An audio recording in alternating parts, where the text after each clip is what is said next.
खुद नहीं सोती हमें सुलाया, हर कहानी किस्सों में हमें हंसाया, हर मुश्किल परेशानी को गले से लगाया और हमें इस दुनिया में कुछ अलग तरीके से जीना सिखाया। हाय गाइस, आज आपको मैं नई कहानी सुना रही। एक बूढ़ी माँ को उसके बेटे ने बूढ़े आश्रम में छोड़ के आया।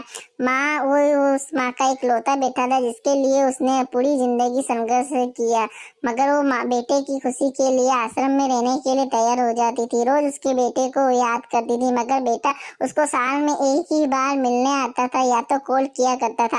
आशा एक दिन आश्रम से बेटे को कॉल आता है कि आपकी माँ की तबीयत खराब है तो आप जल्दी आश्रम में आ जाइए।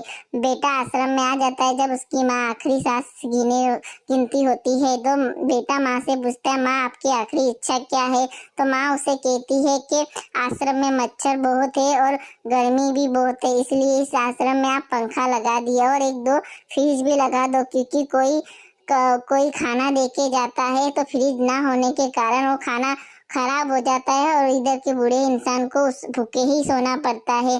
तो उसका बेटे ने उसकी माँ को पूछा कि माँ आपने इतने साल इधर निकाल दिया मगर आपने कभी मुझे ऐसा कुछ बोला नहीं, तो आज फिर आप छेल्ली टाइम में आप इस सब कुछ क्यों कह रही हो? तो माँ ने कहा, बेटा ये मेरे लिए नहीं कह रही, ये तुम्हारे लिए कह रही हूँ।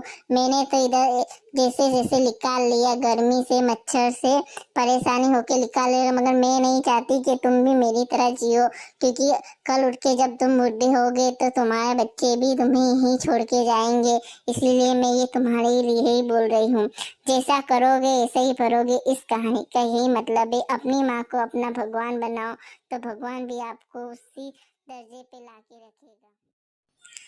खुद से पहले मुझे खाना खिलाती थी, वो माँ थी। मेरे ना कुछ कहने पर भी सब कुछ समझ जाती थी।